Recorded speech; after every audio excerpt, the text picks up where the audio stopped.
This is my true story. I raised my daughter alone after her mother passed. Every meal I cooked, every coin I saved, every night I stayed awake was for her future.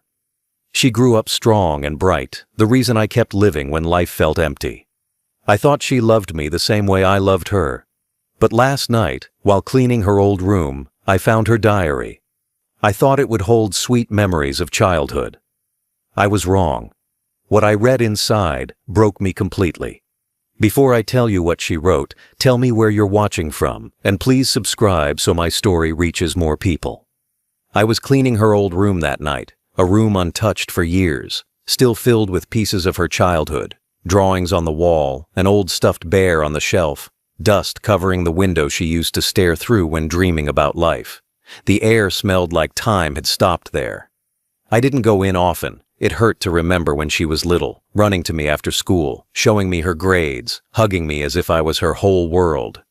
But that night, I wanted to feel close to her again, even if it was just through her memories.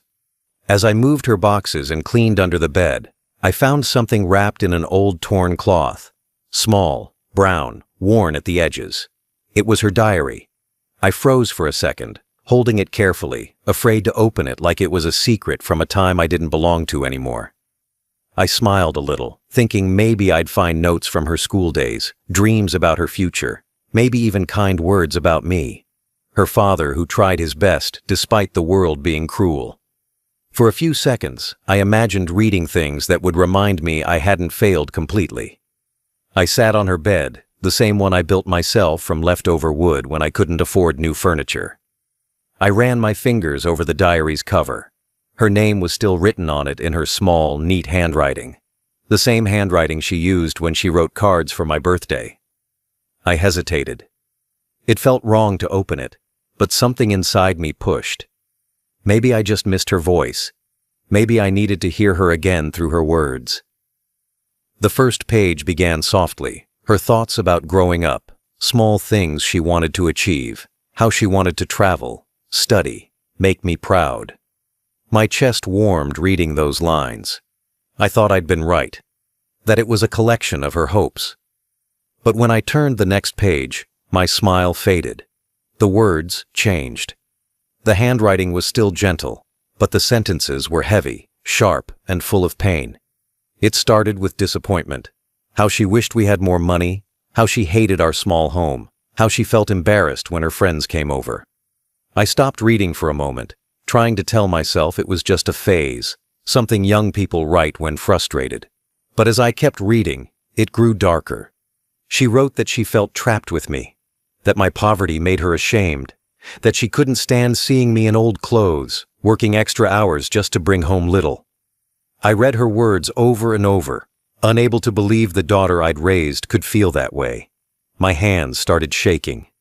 The diary slipped slightly from my fingers, but I caught it again, breathing heavily.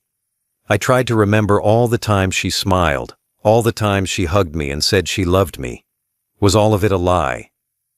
I turned another page. The words became colder. She said she wished she had a different father, that she didn't want people to know where she came from because of me. My heart stopped for a second. I couldn't read further, but I did. The sentences blurred through my tears, but I saw enough to understand. She didn't see me as her father anymore. She saw me as her mistake. I closed the diary and sat there in silence. The house was quiet. Too quiet. Only the sound of my heartbeat filled the room. That little book in my hands suddenly felt heavier than anything I'd ever carried. I had worked all my life to give her a future, but all she remembered was what I couldn't give. I wanted to stop feeling, to stop breathing for a moment, because every breath hurt more than the last. That night, I didn't sleep. I sat in her room until sunrise, holding the diary close like it was a piece of her I could still understand. I kept thinking, maybe I failed her without realizing. Maybe my love wasn't enough. Maybe in trying to protect her, I made her resent me. I didn't know. All I knew was that the daughter I had lived for had written words that made me feel like I never existed. I couldn't stop myself from turning another page, even though every part of me screamed not to. My eyes kept moving, searching for something, anything, that could ease the pain of what I had already read. Maybe there would be a line somewhere that said she didn't mean it, that she was just angry at life, not at me. I wanted that one sentence of kindness so badly, but as I read on, all I found was more distance. She wrote about wanting to leave home as soon as possible, about how being around me made her feel trapped. I kept reading those words over and over, trying to make sense of how love could turn into this much hate. My heart beat hard against my chest. I tried to remember what I did wrong. Was it when I couldn't buy her new clothes for school? Was it when I couldn't afford to send her to that college her friends went to? I always thought she understood I was trying. I never had much, but everything I earned went to her. I even skipped meals when money was tight just to save for her books. Yet in her words, all she saw was failure. She didn't write about effort. She wrote about embarrassment. I felt like my entire life had been erased with a few lines of ink. There were pages filled with her teenage thoughts, moments I had missed, feelings she never shared. She wrote about how she hated our small apartment, how she wished she could lie about where she lived, how she told her friends I was a distant relative instead of her father. That last part made me drop the diary on the bed. I sat there staring at the wall, completely numb. I didn't cry yet. I couldn't. I just sat still, breathing slow, trying not to collapse under the weight of her words. When I finally picked it up again, I turned to a page that looked newer than the rest. It was dated the year before she left home. She wrote about getting a new job and planning to move out. She said she wanted to start fresh, without my shadow holding her back. That word, shadow, cut deep. I never knew I was something dark to her. I thought I was her light, the one thing keeping her safe from the world. I read until my hands started trembling too much to hold the diary steady. My eyes blurred with tears, but I couldn't stop. It was like watching my own heart break in slow motion. Every page took something from me. First my pride, then my memories, then my hope. I thought maybe near the end she would write something softer, something that showed she still cared. But it never came. Even her last entry was cold. She said she couldn't wait to never see me again. I closed the diary and pressed it to my chest. The room around me seemed smaller, darker. I looked around and saw all the things I'd kept for her. Her school medals, her childhood photos, her toys. I had held on to them like pieces of my love for her, but now they just felt like reminders of how blind I'd been. All those years I thought I was a good father. All those years I believed she was happy. And now, one old diary told me it was all a lie. Still, a small part of me refused to believe she truly meant it. Maybe she was just angry at the world and took it out on me. Maybe she didn't realize how those words could kill a man inside. I wanted to tell myself that. I wanted to hold on to any excuse that would make the pain less real. But deep down, I knew those words came from truth. Her truth, not mine. And that truth was that she had stopped loving me long before I ever realized it. That night, I couldn't sleep. I sat in that room for hours, staring at the closed diary. It felt like a tombstone, marking the death of the bond I thought we shared. I didn't move.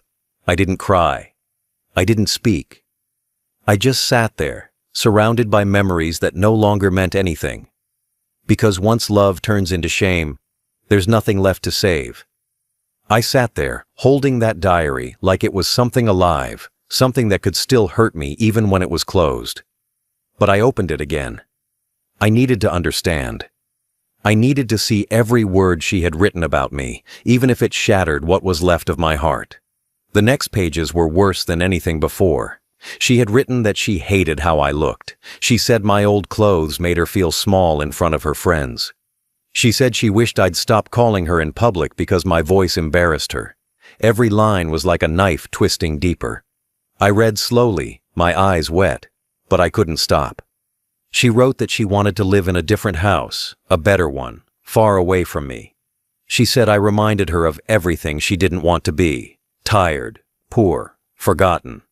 I had worked my whole life so she would never feel forgotten, and yet she saw me as the reason for her shame. I could barely breathe as I read those words. I tried to tell myself that maybe she had written them in anger, maybe after an argument, but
There were too many pages. Too many times she had written the same things. This wasn't anger. This was what she really felt. The words kept echoing in my mind. I wish he would disappear. That line broke something inside me. I read it again and again until the words lost meaning. She didn't just resent me, she wanted me gone. The man who held her as a baby, who carried her to school when she was sick, who sold his tools so she could afford her first uniform, that man was now the one she wanted erased from her life. My hands shook as I turned the page, but part of me already knew what I'd find. More blame, more hate, more truth I wasn't ready for. She wrote that she felt trapped because of my love, that my care made her feel weak, that every time I asked if she was okay, she felt suffocated. She said I was too emotional, too soft, too old-fashioned. I stared at those sentences for a long time. I didn't understand how love could feel like suffocation to someone. I didn't understand how kindness could become a reason to run. I always thought being a gentle father was better than being a strict one. I thought she'd see that one day. There was a part of me that wanted to rip those pages apart, to pretend I never saw them. But I couldn't. The pain was real, and I needed to face it. Because if I didn't, I'd always wonder what went wrong. So I kept reading. There was a page where she talked about how she wanted to move to a new city, start a new life, never look back. She even wrote about changing her last name, so no one could trace her back to me. That one hurt the most. A name carries history, and she wanted to erase ours completely. By the time I reached the last few pages, I couldn't stop crying. My tears fell on the paper, smudging her words. I held the book close to my chest and whispered apologies, even though I didn't know what I was sorry for. Maybe for being poor. Maybe for not giving her enough. Maybe just for being her father. The house was quiet, but I could still hear her voice in my mind, the little girl who used to say, "You're my hero, Dad." I wondered when that voice turned into silence, when the love turned into hate. I looked around her room again. Everything in there existed because of my sacrifices. The bed, the desk, the books. They were all bought one by one through years of hard work. I gave her everything I could, but the one thing I couldn't give was what she wanted most: a life without me. That realization broke me. I wasn't angry anymore. I was empty. Because anger fades, but emptiness stays. That diary wasn't just her story. It was the end of mine. When I reached the last page, I couldn't feel my hands anymore. They were numb, shaking, cold. The air in that room felt heavier, like the walls themselves were pressing against me. I sat there, staring at the diary on my lap, unable to move. Every breath hurt. I had faced hunger, poverty, sickness, and loneliness in my life, but nothing prepared me for this kind of pain. This wasn't the pain of losing someone to death. It was worse. It was the pain of realizing the person you loved most in the world was alive but dead to you in every way that mattered. I tried to stand, but my knees gave out. I fell to the floor, the diary slipping from my hands. I pressed my forehead against the cold tiles and let out a sound I didn't know could come from me. It wasn't just crying. It was everything. Grief, regret, love, guilt, all pouring out at once. I had never cried like that in my entire life. Not when her mother died. Not when I lost my job. But that night, I broke completely. Because no man, no father, can survive reading his child's hatred written in her own hand. The memories came flooding back. Her first steps, her laughter. The nights I stayed awake holding her when she had fever. I remembered saving coins in a jar so I could buy her a small birthday cake. I remembered the time I sold my watch to pay for her school trip because she said she didn't want to be the only one left behind.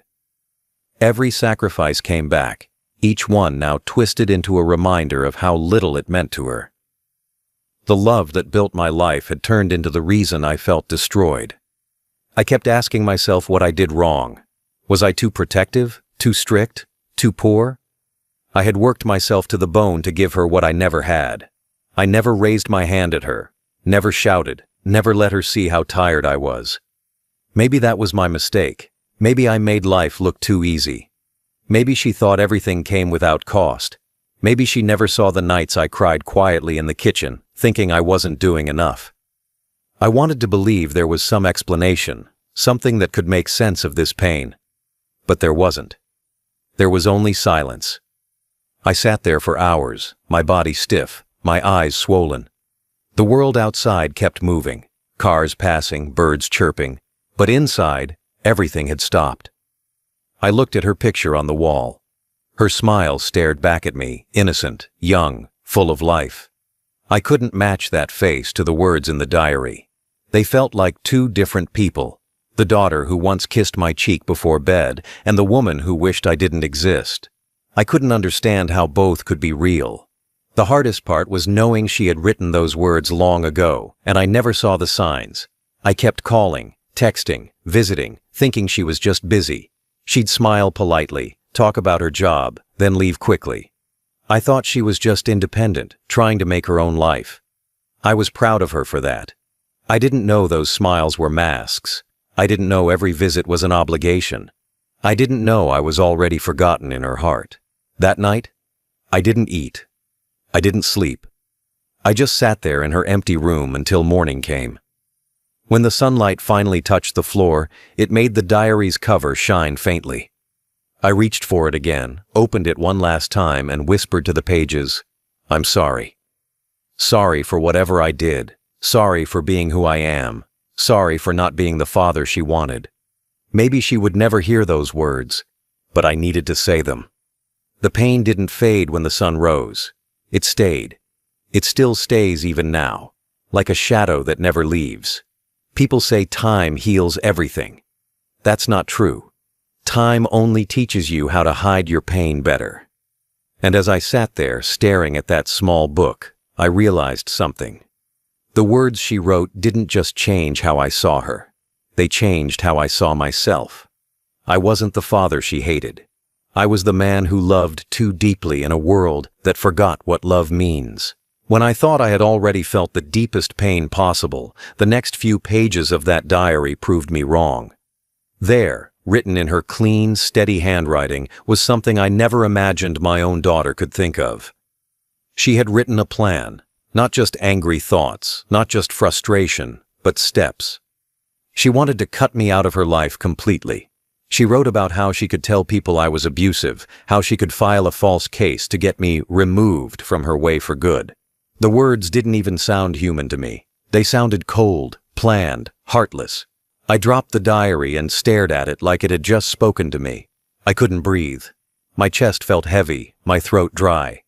The same daughter whose tiny hand once held mine as she crossed the street had written about sending me to jail.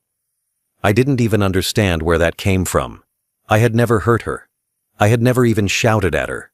I'd given her every piece of me. I sat on the floor, trembling, reading that line again and again. My mind refused to accept it. I wanted to believe it wasn't her writing, that someone else wrote it, that it was fiction or a bad dream. But it was her diary, her words, her heart speaking in ink. I thought of the last time I saw her before she left for the city. She hugged me, kissed my forehead, and said, "I'll make you proud, Dad." Those words played in my head while I stared at the ones in the diary. "I'll make sure he never bothers me again." It was like reading two different lives, two different daughters, one who loved me, one who hated me. But I didn't know which one was real anymore. The betrayal wasn't just in what she wrote. It was in how long she must have been thinking it. You can't write something like that out of nowhere. It takes time, anger, and planning. That meant while I was busy working extra shifts to send her money, she was busy building reasons to erase me from her life. I felt like a fool. I had trusted her completely.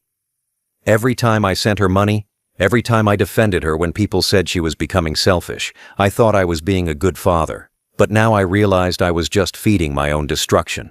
I picked the diary up again, hoping maybe there was some explanation. Maybe she was just writing out of fear or anger. But there wasn't. The pages after that were filled with her plans, how she'd move to another state, how she'd tell people I was a drunk or violent so no one would ask questions. I don't drink. I never did. I couldn't understand why she needed to destroy me to feel free. Maybe in her eyes, I represented everything she wanted to escape: the past, poverty, weakness. And so she rewrote me into a villain so she could live without guilt. That realization hurt more than anything. It meant she didn't just forget me. She turned me into something hateful to make peace with leaving me behind. I sat there with the diary open on my lap, staring at the words but seeing her face instead. The little girl who once said, "You're my favorite person in the world." I wanted to scream, to tear the diary apart, but I couldn't. Because even in betrayal, I couldn't hate her. I loved her too much, even when her words made me wish I didn't. For hours, I sat in that silence, trying to make sense of it all. My mind replayed every memory, her laughter, her hugs, her goodbyes, all rewritten now by her confession. I had always believed that betrayal comes from strangers, not blood. But I was wrong. The deepest cuts come from those who once held your heart with care. That night, I finally understood what true loneliness felt like. Not being alone in a house, but being alive in a world where your own child wants you gone. I didn't tell anyone what I found. There was no one to tell, and even if there was, no one would believe it. Fathers are supposed to be strong, forgiving. But I wasn't strong that night. I was broken. I felt like everything I lived for had turned against me. Betrayal isn't just when someone lies to you. It's when love turns into a weapon and is used against you. And that's what her diary became. A weapon written in the hand of the only person I thought would never harm me. I sat in that room for what felt like forever, the diary still open beside me, the silence almost painful. My thoughts kept circling back to one question. Where did I go wrong? I had raised her with love, not anger. I had given her everything I could, even when I had nothing left for myself. Every piece of food I saved, every hour I worked late, every small dream I gave up. It was all for her. But somewhere along the way, my sacrifices turned invisible, and my love became something she wanted to escape. I looked around the house that night and saw her presence in every corner. The marks she made on the wall when she was a child, the photos from her school graduation, the empty chair at the dining table. Every memory that used to bring me joy now cut through me like a blade. I had built this home for her, brick by brick, believing one day she would bring her own children here and call it home again. Now, the same walls felt like they were laughing at me for believing such a thing. I remembered all the nights I used to sit by her bedside when she had nightmares. She'd grab my hand and whisper that she felt safe when I was near. I thought about those moments and wondered, how can safety turn into shame? How can the same hand she once held become something she wanted to push away? Maybe she didn't hate me. Maybe she hated what I represented: struggle, imperfection, poverty. But I was her father. I thought love was supposed to be stronger than shame. I started questioning everything about myself. Maybe I was too soft, too forgiving, too silent. Maybe I made it easy for people to take me for granted. I never demanded respect. I thought love didn't need it. But now I know. Love without respect is just weakness waiting to be exploited. I let her see me as less because I thought it would make her life easier. I carried her burdens without showing her mine. And maybe that's why she never saw my pain as real. I had hidden my struggles so well that she thought I had none. The reflection didn't stop there. I began to realize that her words didn't only come from her heart. They came from the world around her. Society teaches people to value wealth over love, image over effort, success over kindness. I wasn't rich, I wasn't impressive, I was just a tired old man trying to do right by his child. And in her world, that wasn't enough. The more I thought about it, the less angry I felt. It wasn't anger anymore. It was deep, quiet sorrow for a generation that measures worth by money and not by heart. Still, I couldn't forgive her. Not yet. Forgiveness requires understanding, and I didn't understand how any child could plan to destroy their own father. I tried to imagine what kind of pain or resentment could drive her to write those words. Maybe she blamed me for the life we had, for the things we couldn't afford. Maybe she needed someone to hate because it's easier than hating the world. I don't know. I probably never will. But thinking that way was the only way I could survive the pain without drowning in it. That night, I sat by the window until sunrise. The world outside was quiet. I could hear birds starting to sing, a sound that once brought me peace. But even that morning light felt distant. I thought about all the years I had spent trying to be a good man, an honest man, a father who gave his best. And I realized that maybe goodness doesn't guarantee love. Maybe some people just can't see it, no matter how brightly you show it. I picked up the diary one last time and whispered, "I forgive you someday, but not tonight." Then I closed it gently. Because forgiveness isn't something you give out of obligation. It's something you give when your heart stops bleeding. And mine was still bleeding. I wasn't angry anymore, but I wasn't healed either. I was somewhere in between, a father learning to live with the fact that his love was never enough. That night changed everything about how I saw life. I stopped chasing people's approval. I stopped waiting for love to come back in return. I realized that love, the pure kind, is meant to be given freely, even if it breaks you in the end. And in that quiet moment, I told myself the truth. I didn't fail as a father. I just loved a child who forgot how to love back. When the first wave of pain passed, the questions began.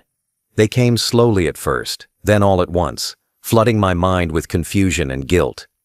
What did I do that made her hate me so much? Was it something I said, something I didn't say, something I failed to give? I replayed every memory, every conversation, every small moment that could have pushed her away. The truth was, I couldn't find one clear answer. It was like searching for a crack in a mirror when the entire thing had already shattered. I thought back to when she was a child. I was never perfect, but I was present. I worked long hours, but always came home in time to help her with her homework. I taught her how to ride a bike, how to cook, how to face the world with honesty. I wasn't rich, but I gave her love in ways money never could. But maybe that was the problem. Maybe she didn't want love. Maybe she wanted the world, and I was the reminder of what she didn't have. That thought haunted me. I started wondering if I was a burden to her even before she left. Every sigh, every look of impatience, every unanswered message. Were those signs I ignored because I didn't want to see the truth? I realized how blind love can make a person. When you love someone deeply, you explain away their coldness, excuse their silence, and tell yourself they'll come around. I had spent years believing she still loved me, but her diary told me she had stopped long ago. The question that hurt the most wasn't why did she hate me? It was, how long had she been pretending? Pretending to care, pretending to listen, pretending to still see me as her father. That thought broke me all over again. Because I could forgive hate, but not pretense. At least hate is honest. Pretending is crueler. It lets you believe in love that's already gone. I thought about the last time she hugged me. It was short, stiff, emotionless. At the time, I thought she was tired, maybe distracted. Now I knew it wasn't tiredness, it was detachment. She was already gone inside, and I was too blind to see it. I kept asking myself how I didn't notice, how I let her drift so far away. But maybe I didn't want to notice. Because accepting that your child no longer loves you is a kind of death, and I wasn't ready to die. There was also another question that kept echoing inside me. Did she ever love me at all? Or was it all just what children are taught to feel? A habit, not a choice. Maybe she outgrew it. Maybe love fades when dependence ends. Maybe once she didn't need me anymore, the bond simply dissolved. But if that was true, then what is love worth? What good is raising a child, sacrificing everything, if love only lasts until they can stand on their own? That night, I sat on the floor and talked to the empty air like she could hear me. I asked those questions out loud. There were no answers, of course. Only silence. Silence that felt heavier than her words. People think the worst pain comes from what others say, but sometimes it's the words they never speak, the things you'll never get to hear. I'll never know what she truly felt in her heart. I'll never know if she regrets writing those things or if she still stands by them. That uncertainty hurts more than truth ever could. But amid all those questions, a small realization came to me. Maybe I wasn't supposed to find answers. Maybe life isn't about understanding everything that breaks you. Maybe some wounds are meant to stay open so you remember how much love can cost. I realized that asking why would only keep me trapped in the same pain. There was no reason good enough to make her words hurt less. So, I stopped asking why. I accepted that sometimes people change, even those you'd die for. Sometimes love dies quietly, without warning, without cause. I'll never know what turned her heart against me, and maybe that's okay. Because in the end, my love for her wasn't built on her response. It was built on my choice. A father doesn't stop loving because he's unloved. He just learns to love in silence, from a distance. That was my answer, not the one I wanted, but the only one I could live with. After a long night of asking questions that had no answers, I realized I couldn't stay there any longer. The house felt haunted, not by ghosts, but by memories that hurt to breathe in. Every corner reminded me of her laughter, her childhood drawings, her old clothes still hanging in the closet. I couldn't walk past them without breaking inside. So I made a decision. It wasn't out of anger, and it wasn't for pity. It was simply because I couldn't keep living in the same space where love had turned into pain. I packed a small bag, just a few clothes, my old watch, and the diary. I didn't know where I was going, but anywhere else would hurt less than staying there. I sat at the table and wrote her a note. It wasn't long. Just a few lines to say goodbye, to tell her that I didn't blame her, and that she didn't need to worry about me anymore. I told her I'd always love her, even if she never loved me back. I didn't write to make her feel guilty. I just wanted her to know that I was letting go. When I placed the note beside the diary, I looked around one last time. The house was quiet, but it didn't feel like home anymore. Home isn't made of walls or furniture. It's made of hearts that beat for you. And hers didn't beat for me anymore. I turned off the lights and stepped outside. The air was cold, sharp against my face, but it felt cleaner than the air inside. For the first time in years, I felt free. Not happy, but free. As I walked down the street, I kept thinking about what it meant to love someone who doesn't love you back. People think love is about being needed, but it's not. It's about giving without expectation, about choosing kindness even when it hurts.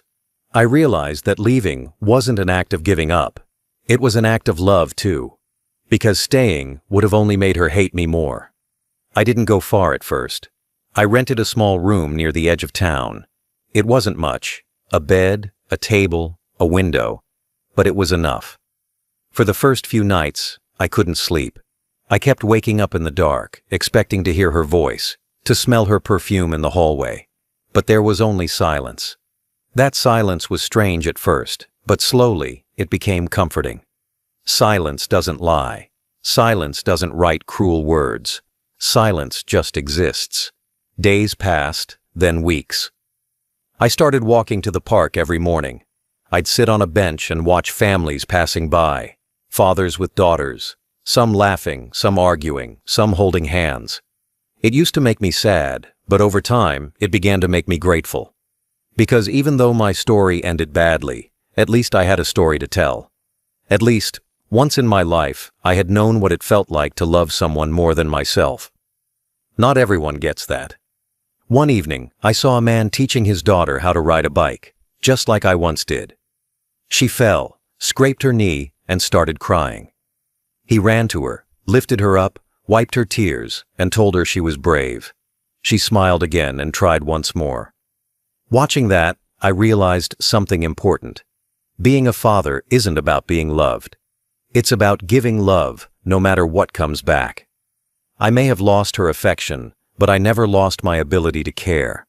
And that meant I hadn't truly lost myself. So I decided I would live quietly, but not bitterly. I would not let her betrayal define the rest of my life. I would not let her hate destroy the kindness that once filled my heart. I knew I couldn't erase what happened, but I could choose what came next. And what came next was peace. Not joy, not excitement, just peace. The kind that comes when you stop fighting for answers and simply accept what is. That decision changed me. It didn't fix the past, but it saved the little strength I had left. I had learned that sometimes walking away isn't weakness, it's survival. And as I closed my eyes that night in my new room, I whispered to myself, I've lost her, but I've found myself again. The first few months after leaving felt like learning how to live again. I woke up every day with no one to greet me, no reason to hurry, no sound of laughter in the house. At first, it was painful. The silence was thick. It pressed against my chest like a weight I couldn't shake off. I missed her voice, even though it carried words that hurt. I missed the small things, the sound of her footsteps, the way she'd hum when she cooked, the smell of her shampoo in the hallway. Losing someone you love isn't just losing them. It's losing every piece of your daily life they used to fill. But over time, I began to notice that silence could heal. I learned to live slowly. I cooked small meals, washed my dishes right after eating, and kept the radio playing softly just so the quiet wouldn't swallow me whole. I started talking to the old man who ran the fruit stall near my apartment. He'd smile, tell me about his grandchildren, and for a few minutes, I'd forget the ache in my chest. Some days, I'd take long walks by the river and watch people pass, families, lovers, friends. Their happiness didn't make me jealous anymore. It reminded me that life still moved forward, even when hearts didn't. Sometimes, late at night, I'd find myself reaching for my phone, wanting to call her. My hand would stop midair, remembering the diary, remembering the words she wrote. I'd put the phone down again, whisper her name, and close my eyes. There's a strange kind of grief that comes from loving someone who's still alive but lost to you. You can't mourn them properly because they're still out there, breathing, living, laughing, just not with you. I tried to forgive her, truly. Not for her sake, but for mine. Carrying anger was like holding a burning coal. The longer I held it, the more it burned me. So I started writing letters I'd never send. In them, I told her everything I couldn't say in person. I told her I missed her. I told her I still loved her. I told her I hoped she was happy, even if that happiness didn't include me. Each letter felt like lifting a stone off my chest. I kept them all in a box under my bed. Maybe someday she'll find them, or maybe she won't. But writing them helped me breathe again. The hardest part wasn't the loneliness, it was the memories. They came in waves, sometimes gentle, sometimes cruel. I'd be drinking tea, and suddenly I'd remember the time she spilled hers and laughed so hard she cried. I'd walk past a clothing store and remember the pink dress she wanted but we couldn't afford. Memories don't ask for permission, they just arrive and demand to be felt. Some nights, I let them. I'd cry quietly until I fell asleep, and in the morning, I'd get up and keep going. That became my new routine, survive one day at a time. Then one morning, I passed by a group of children playing near the park. One of them fell, and her father rushed to help. He knelt down, checked her knee, and kissed her forehead. I stopped walking and just watched. The scene hit me like a storm, the innocence, the love, the care. It reminded me that being a father doesn't end when your child stops loving you. It's something that lives inside you forever. You can't unlearn it. You can't erase it. You just carry it quietly, like a scar that no one sees. That day, I stopped feeling sorry for myself. I realized that my story wasn't about betrayal anymore. It was about endurance. I had loved, I had lost, and I was still standing.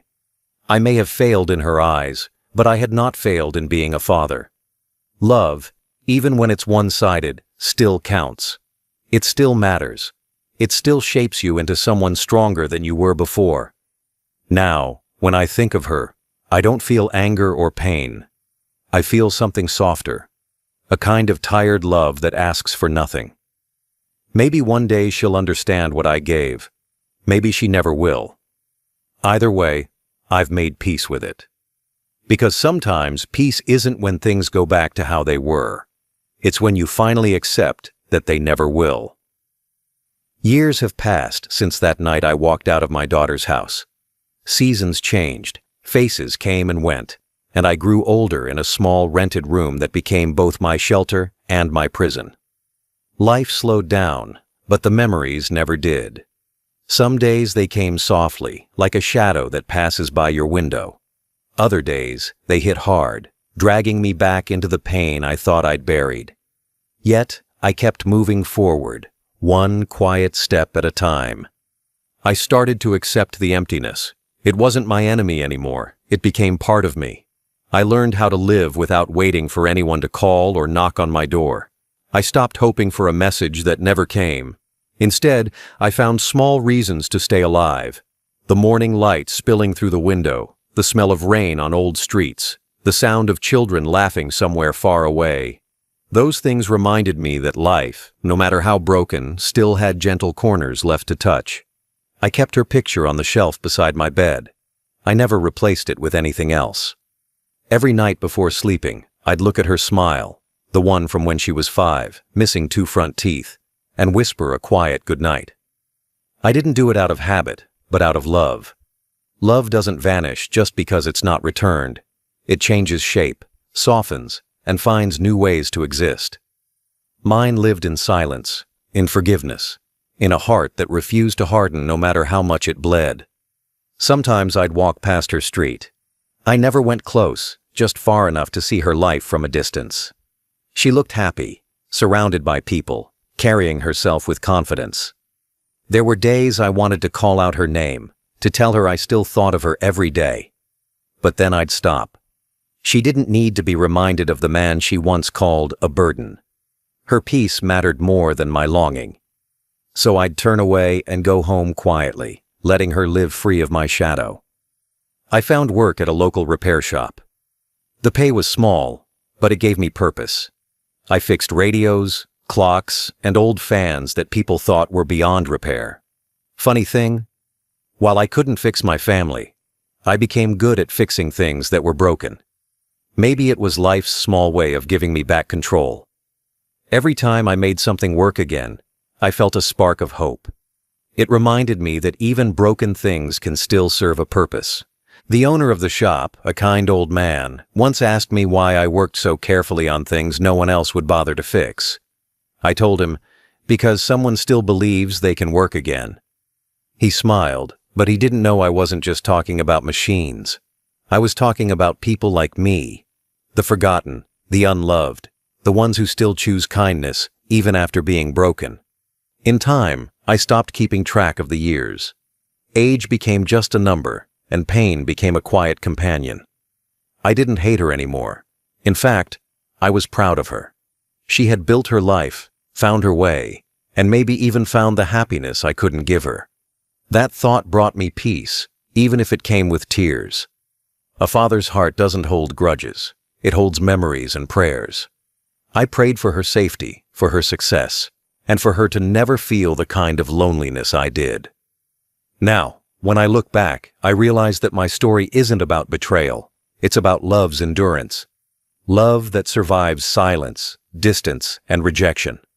Love that doesn't ask for anything in return. I lost everything I had, but I didn't lose my ability to love. And maybe that's what truly matters in the end. Because when this life ends and my time comes, I want to go knowing that even after everything, my heart remained gentle. I still visit the park sometimes. I sit on the same bench, watch the same sunsets, and talk to her in my mind. I tell her that I'm proud, that I forgive her, and that if she ever thinks of me, she shouldn't feel shame, only peace. Because love, once given, doesn't fade. It waits quietly, even after the world moves on. That's what I've learned. That's what keeps me breathing. And if I never see her again, that's okay. I'll leave this world knowing I loved her with everything I had, and that, in the end, is enough.